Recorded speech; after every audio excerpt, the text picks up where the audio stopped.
We're just 79 days away from the 2024 general elections. Good evening and welcome to Joy News Prime. We're live on DSTV channel 421, GoTV channel 125, all our social media platforms and around the world on myjoyonline.com. Our headlines this are: NPP is on a warpath with the EC as it serves notice to stage a nationwide protest should the EC bow to NDC's pressure to carry out a forensic audit of the 2024 voters register. Then people also hit the streets to demonstrate against the Electoral Commission. We have more as the party mounts pressure on the NDC to produce evidence of discrepancies in the voters register, describing the party's call for forensic audit of the 2024 voters register as a mischievous, needless and calculated attempt to cause tensions ahead of the polls. Recent agitations by the NDC pertaining the 2024 provisional register is needless, deceptive, mischievous, and a deliberate attempt to create tensions in the country.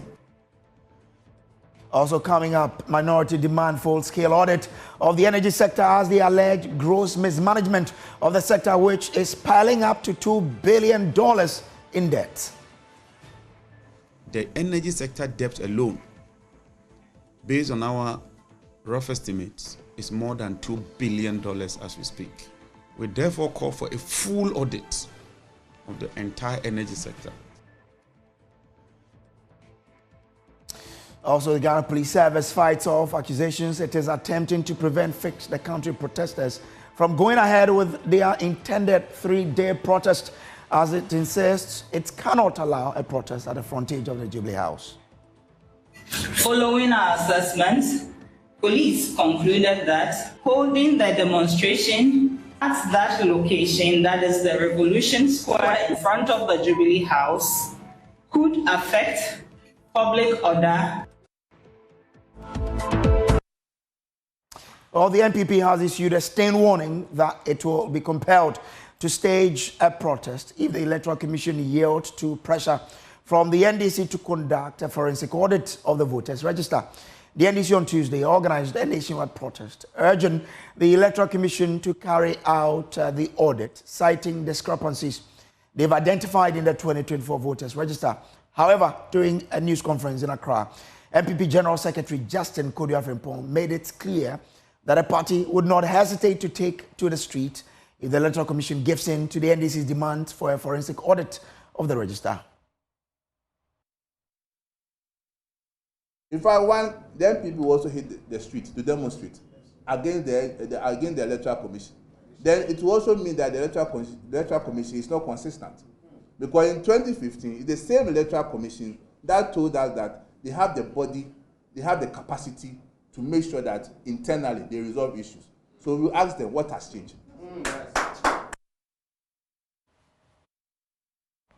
Mr. Korea dismissed the NDC's call for a forensic audit as unnecessary and accused them of trying to stir up tension in the country, suggesting that the actions are in anticipation of defeat in the 2024 elections. He further challenged the NDC to present any specific error they claim to have found in the electoral register directed to the Electoral Commission for verification. I will conclude my statement by referencing page .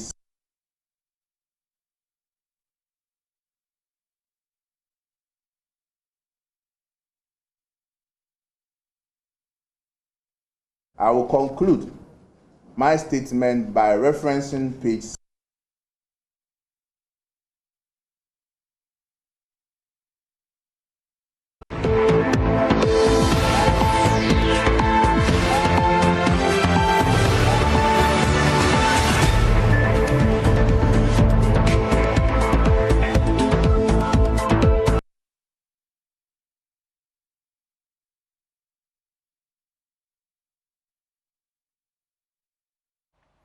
So sorry for that challenge there. But the NPP is warning the Electoral Commission not to heed to the request by the NDC to conduct a forensic audit of the 2024 voters register. Because if it does, the NPP, will also be compelled to stage a nationwide protest.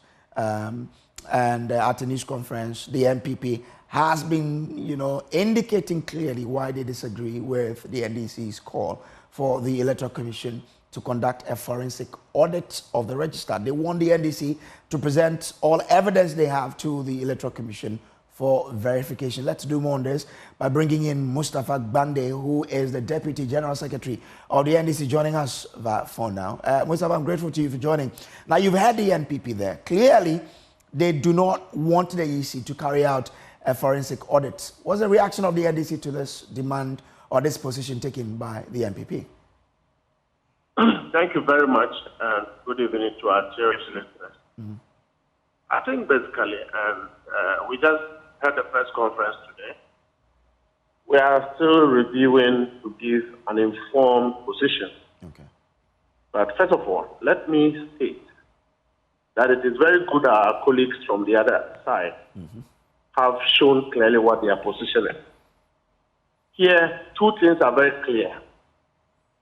One party calling for transparency, the other party being the NPP saying, we don't agree with transparency. The two of us are all political parties. The Electoral Commission is mandated within the remit of the Constitution of the Republic of Ghana to ensure that it conducts a transparent, free and fair election. So therefore, it gives the NPP a cause to decide whether it wants to be transparent with the people of Ghana, whether it wants to pursue a course of giving Ghanaians a reliable, acceptable, trustworthy electioneering process. Now, if you look at the argument that the NPP puts across, as if we are in court, so that the NDC would have to adduce some overwhelming, compelling evidence of a sort before being able to call for an audit of a system or a register of the Electoral Commission. I don't think that is the bottom line. The bottom line is that the public, the people of Ghana, first of all, have shown through the survey carried out by Afrobarometer that they do not trust the Electoral Commission. That is the beginning of the crisis. Two, we have demonstrated that the system, the IT systems of the Electoral Commission stands compromised because a director as Pusiga, as the EC claim, have been able to illegally transfer names from each database without a cost. If you have this evidence, plus the fact that we caught people selling EC devices in the marketplace, is it not enough compelling evidence to show that we need to go a little bit more further to interrogate, to straighten our system so that we don't have fraudsters choosing a president for us? Somebody can just anywhere and hack into EC system and choose a president for us. But Ghanaians believe that they are the ones that should choose their president. I think that is where the MPP is losing it. Okay. When they made this similar call Mustapha, in the elections management body has indicated that, well, they acknowledge the Pusiga examples and other examples, so they've started rectifying the issue. With the days left for us to go for this election, is what you're saying justified enough for the EC to conduct a forensic audit and then re-exhibit the register, looking at the time we have to elections? All that Ghanaians are asking for and all the NDC is asking for is that we need to clear our doubts that beyond the evidence that we have presented, the systems of election are robust enough, devoid of irregularities, that people whose names have been deleted intentionally have their names back. Okay. That people whose names have been transferred illegally have their names back. All the ghost names on the voters register are removed. If EC then gives the assurance that, like it is always doing, that, oh, these anomalies and discrepancies can be rectified through the exhibition process, which is a self-auditing system of the Electoral Commission, then let the Electoral Commission bring out with a finished document of what it has. Okay. which is what I think could be ideal. Because if the Electoral Commission comes out and says, okay, I have done my self-audit, I don't agree that we should stretch to go a forensic audit. Take what I have, go and look through and see if it is appropriate. If it's appropriate, we are good to go. Okay. Let me cross over to the NPP and bring in Deputy General Secretary of the party, Hara Muhammad. Hara, grateful for joining. What does the NPP fear, for it to then challenge the Electoral Commission not to conduct a forensic audit, else it will also protest? Good evening to you. Good evening to you. Because you are not part of the last administration. The NPP does not fear anything when it comes to electoral process and contributing to a clean, transparent election. What we are asking for is that we know the NDC from the beginning. This is a party that has always will chain out matters in the public domain, in the media cycles, without evidence. We have given plethora of examples where they indicated their win, the number of seats that they had won. They asked people to come on the street to jubilate, and then all manner of things. God being so good, he pushed these people to go to the Supreme Court. And lo and behold, they gathered the Dr. Tanko Rashid and co. They gathered, they took a lot of food, drink, and they could not put together even data that's supposed to have suggested that John Mahama had won the election. So these are people who are not honest enough when it comes to some of these things. And there's always a saying that when you are eating with the devil, you have to eat with a long spoon, so that in case he's going to cut your hand, you leave the spoon to his hand. So these are people that we don't trust. Ghanaian citizens are aware of the NDC's treacherous issues. So we are of the view that you have a concern. You say that you have a concern. You say that there is problem with the data, and these are the issues. Submit the data to the commission. That is what we are requesting. We have done that before. We have requested for an audit of the register. We submitted our evidence to the Electoral Commission. Okay. And the Electoral Commission looked at our data, and we never went on the street to demonstrate before submitting the data. Well, they should submit the data. What data do you want them to compare with? You said you have issues. Bring the issues. You don't sit down and say that this thing has happened, this, that, has happened. Bring it. They said they are working on issues that they have gotten that emanated from the exhibition. So bring it to them. Let them use it. Let them work on it. If they know they have that evidence, we've given them 24 hours. If you submit the data. Mohammed Aye, I'm grateful to you, gentlemen, for joining us here. Away from that to other stories. The Africa Center for Energy Policy is warning of a looming crisis in the power sector owing to the inability of the Electricity Company of Ghana to service the debts owed by independent power producers. The PRC, in its latest letter to the president, warned of an imminent collapse of the power distributor as debts in the energy sector continue to rise. Addressing the press on the recent development in the energy sector, the African Center for Energy Policy, ASAP, cited ECG management of engaging in what they identify to be the bloating of ECG's power application contract signed with Software FM, Hubtel, amounting to the tune of over 100 million cedis. ASAP is in this regard asking for the dismissal of the current management of the Electricity Company of Ghana. The Energy Sector Recovery Program estimates that the realized power sector shortfalls between 2019 and 2023 were about $8.25 billion.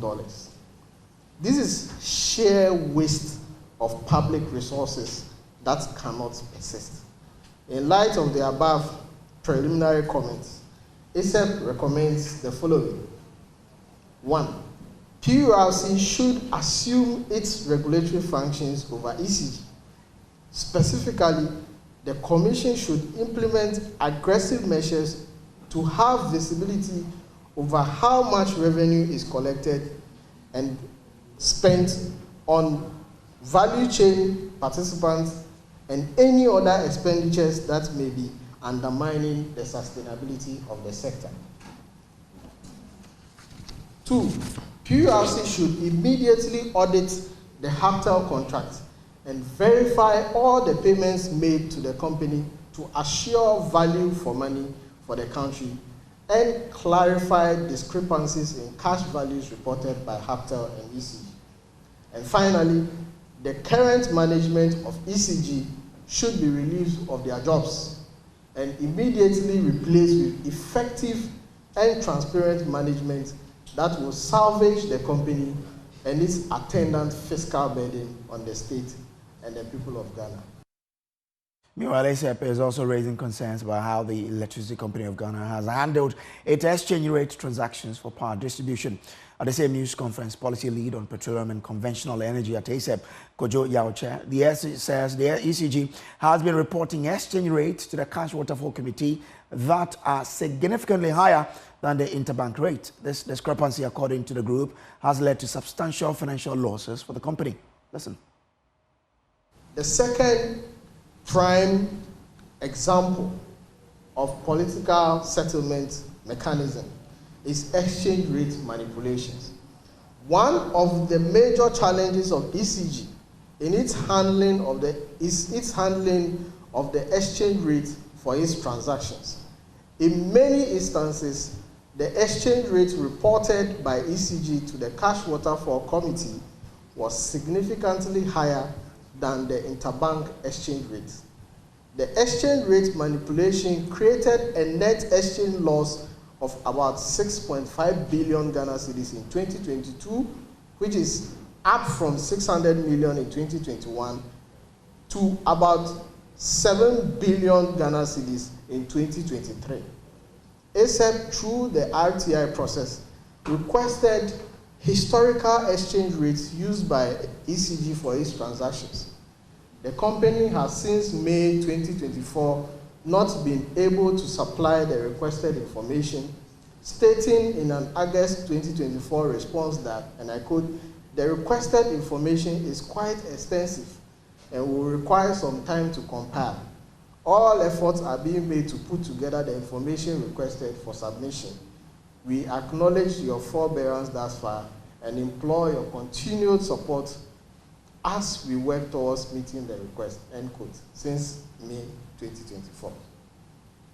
This level of manipulation undermines the ability of ECG to pay value chain and redirect public resources away from legitimate expenditure programs. Minority in Parliament is demanding a full-scale audit of the entire energy sector to review the extent of its challenges. The NDC MPs say the sector has been grossly mismanaged and is currently saddled with up to $2 billion worth of debt, according to Minority spokesperson on energy, John Jenapo. This audit will reveal several hidden problems with the energy sector and chart the path for a resolution. Based on this report, has indicated that ECG is not abiding by the cash waterfall mechanism.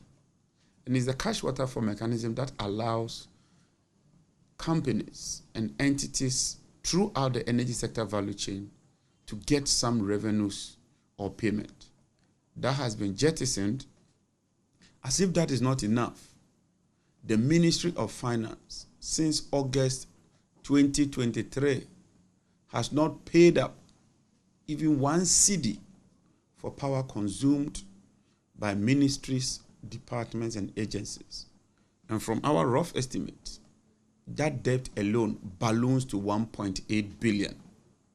Clearly, they are passing the buck, just trying to manage the system and hand over a dilapidated, aging equipment, collapsed energy sector to President Muhammad when he assumes office.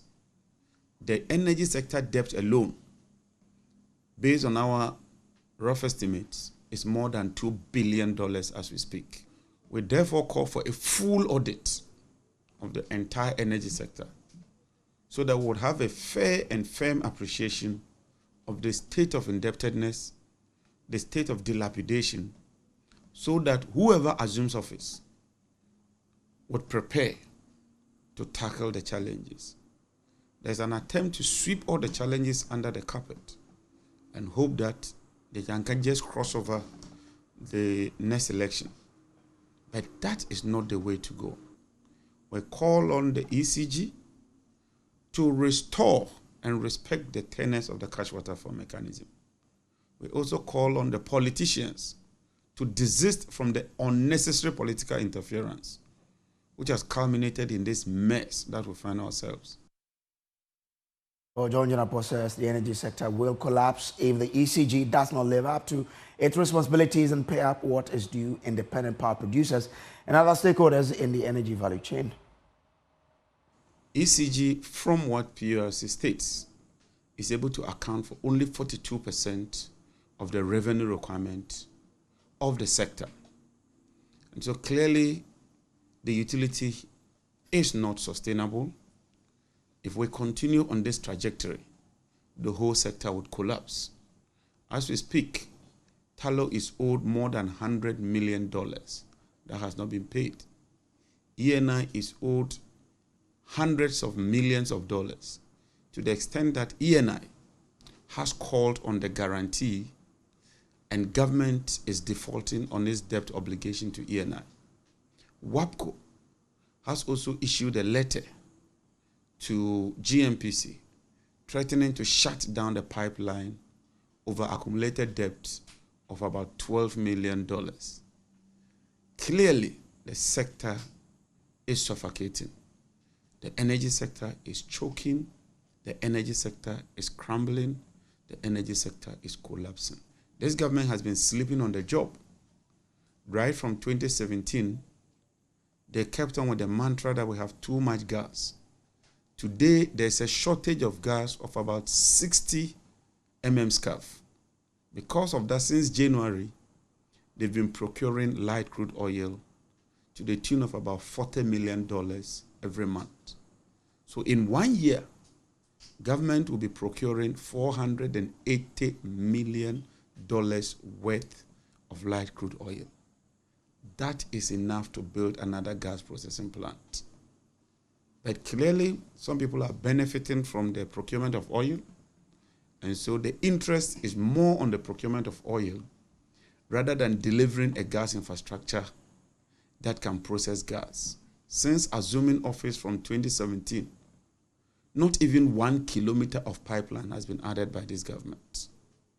The gas infrastructure, apart from what they've inherited, they haven't added any gas infrastructure. And so we are calling on government to be transparent. Away from that, there is a rapid emergence of SIM card fraud targeting individuals with access to mobile banking channels. This was reviewed in the Bank of Ghana's 2023 Banking Fraud Report. Details of the report indicates that an unprecedented 15 cases were recorded last year. SIM numbers linked to banking account are fraudulently taking over and money subsequently withdrawn from the account by fraudsters. This comes after the Apex Bank reported an increase in fraud cases by 5%, leading to a loss of 88 million cedis in 2023. Let's share with you a breakdown of what this really means. Now, we have about 15 cases recorded in 2023 about for SIM swap. And then again, it is emerging that there's been some 4.6 million cedis lost to this fraud in 2023. So that's what we do know from what the Bank of Ghana is telling us. Now, how does this work? According to what Bank of Ghana is saying, scammers trick telecom providers into transferring phone numbers to SIM cards they control, often with inside help from telecom agents. Once they have access, they can intercept calls and test and gain control of banking apps, mobile money accounts, and other sensitive information, enabling them to bypass security measures and make fraudulent transactions. So this is how it works. But how do we prevent it? According to the bank, one needs to be cautious in sharing personal information. It's your personal information, so guide it or guard it. Again, regularly monitor your account for suspicious activities. And if you suspect fraud, act quickly by contacting your service provider and bank to secure your account and prevent further damage. So that is what we're being told we can do to prevent the SIM swap fraud. Now, the BOG is directing, that there should be some payment to service providers. Now, the Bank of Ghana indicated that they should comply with Section 34(3)(a) and B of the Payment Systems and Services Act 2019 at 987 by deactivating a customer's electronic money account for 2 days when they swap or replace their SIM card. The account can be reactivated once the customer presents valid identification to mitigate SIM swap related fraud. So this is what the Bank of Ghana is directing telecom companies to do. So be careful, be worried about your SIM. Reports activities that are quite strange to you to safeguard your SIM. We'll take a break here. We'll be back with more. Please do stay with us.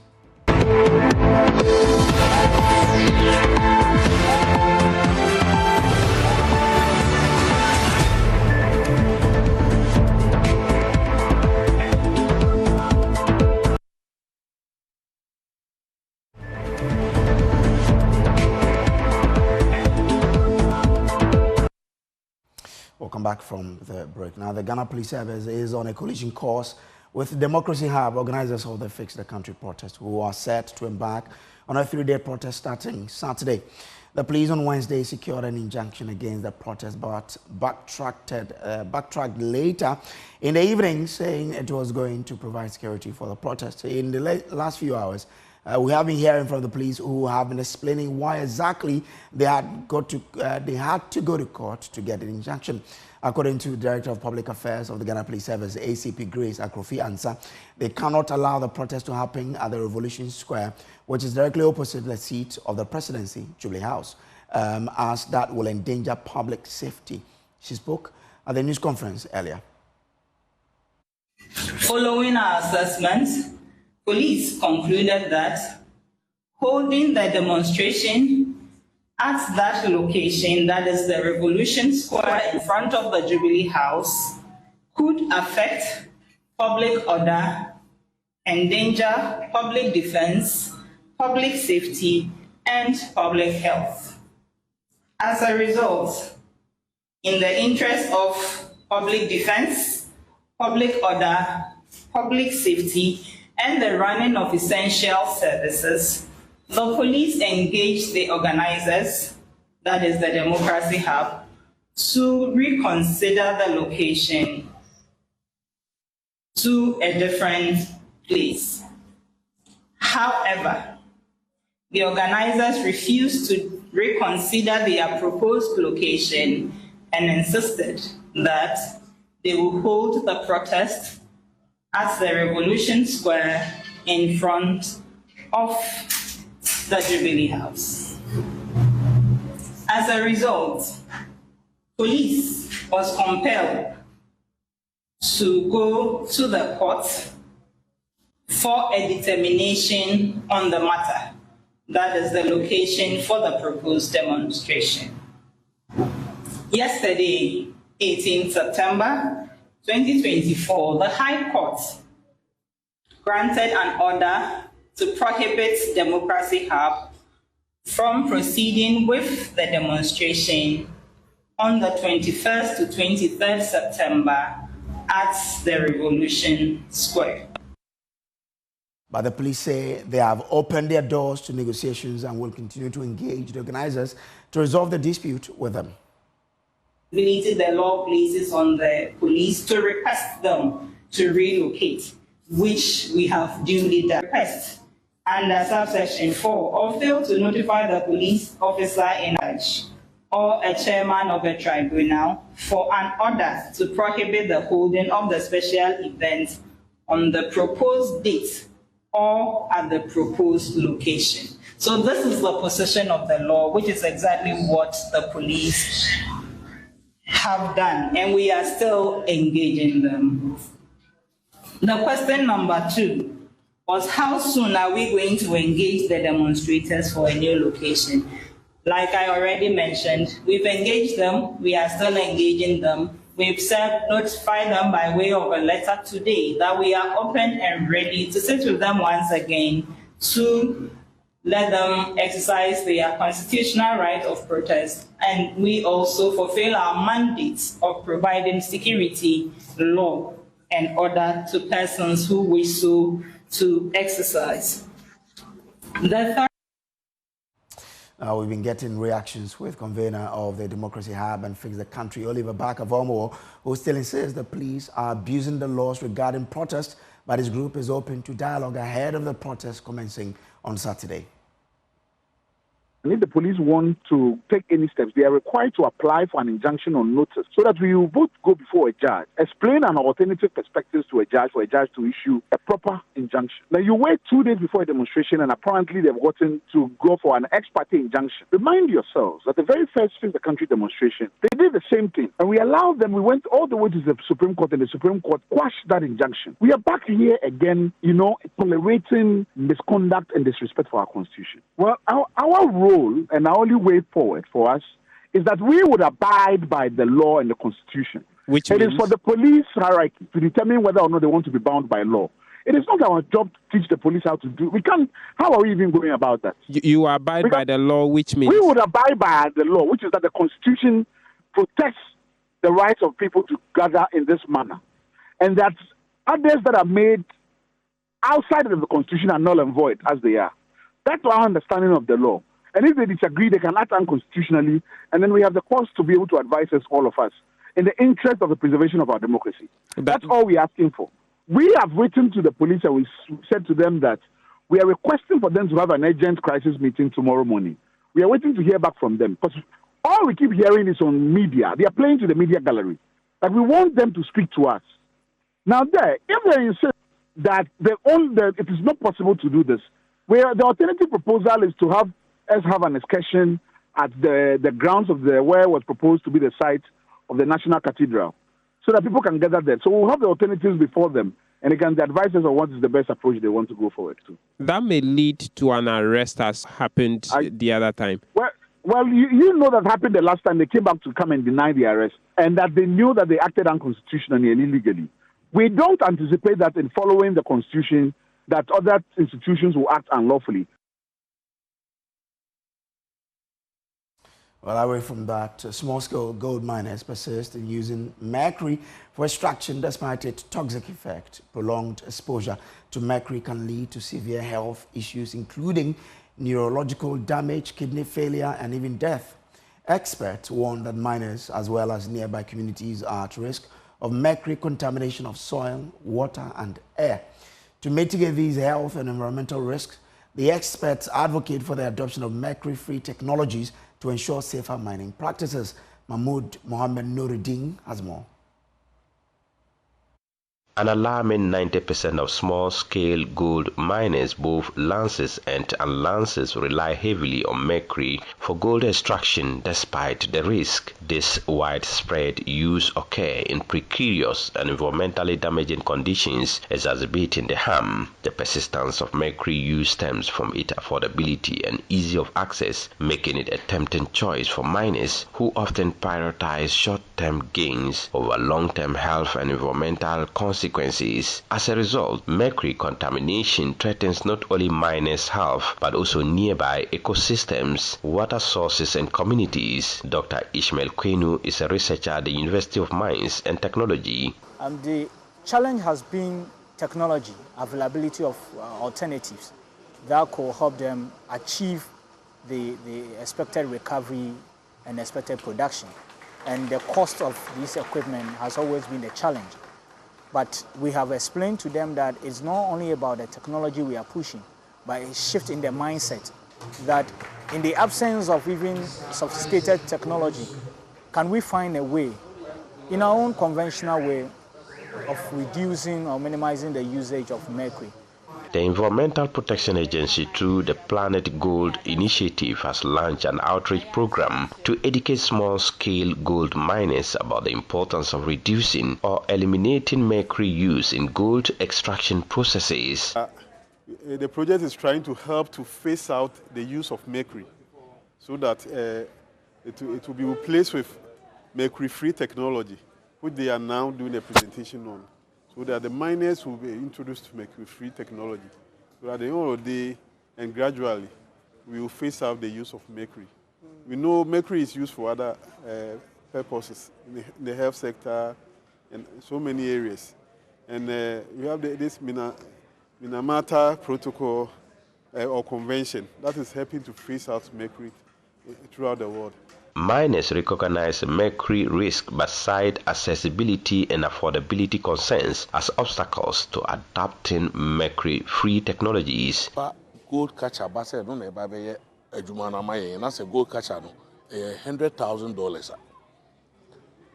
Ono mie ayi koli baby ono akọ jina hono no ehoro kakra no akọ jina obede ga 100,000. Experts say raising awareness and providing easy access to mercury-free technology can help small-scale miners quit using mercury. A report by Mohammed Nuruddin. Well, thousands of young people earlier today gathered at the Black Star Square hoping to secure a rare employment opportunity. The event, organized by the Ghana Report in partnership with the Youth Employment Agency, is aimed at providing skills and over 5,000 jobs for young people across the country. Several private companies and security agencies are stationed at the venue, ready to employ individuals that satisfy their criteria. The following report has more. The fair, according to organizers, serves as a significant platform for equipping young Ghanaians with both skills and job opportunities across various sectors. It brings together a diverse array of private companies and security agencies, each stationed at the venue to evaluate and recruit individuals who meet their specific criteria. CEO of the Ghana Report, Rashida Sani, was hopeful the fair will help reduce the unemployment rate among the youth when it concludes next month. It's going to be devoid of protocol lists. This is what we're trying to cut. The usual protocol list, you hear that there are no jobs, yet you find people in organizations at all times. How do they find themselves in the protocol list? And this is what we are walking away from by ensuring that we bring average, ordinary Ghanaians who do not have ankles to call heads of institutions to come here and gain employment meritoriously. Deputy CEO of the Youth Employment Agency, Ibrahim Bashiru, indicated his outfit's commitment to creating jobs for young people, hence the partnership to organize this fair. It's a very robust platform, devoid of politics, devoid of protocol. Once you come here and you assess yourself and look at the area that you are interested and you have the needed skills, you are given the opportunity to do your job. Some of the young job seekers who were presented with work equipment expressed their gratitude. I'm so happy to get this machine. So with this machine, what do you intend to do? Start your own business or something? Yes. Let me say, I'll come to be a better fashion designer in future with this. If it's not this, I can't do anything, but I'm happy to get this. I'm happy. It will help me do more because I wasn't having one at first, so I'm happy. When I get jobs like I can do, I will do it on my own. I can use it because I have one already, so I'll be using it. Yeah. By facilitating direct interactions between job seekers and employers, the Ghana Report Jobs and Entrepreneurship Fair aims to reduce the youth unemployment and provide tangible pathways to career development.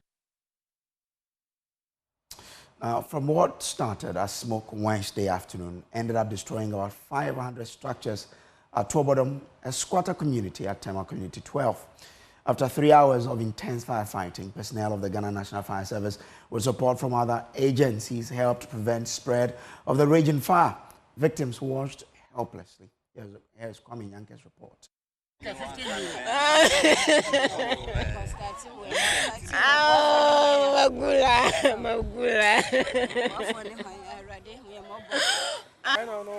Twobodom is a squatter community and has a population of about 2,000. Ghana National Fire Service received a distress call about 2:20 p.m. Wednesday. It was quite a scene here at TMA Community 12, where Ghana National Fire Service, with support from police, ambulance service, Electricity Company of Ghana, ECG, among others, raced to save lives and properties.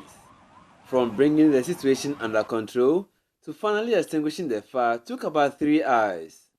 Some victims who cannot hold back their tears say the fire has dealt them a big blow.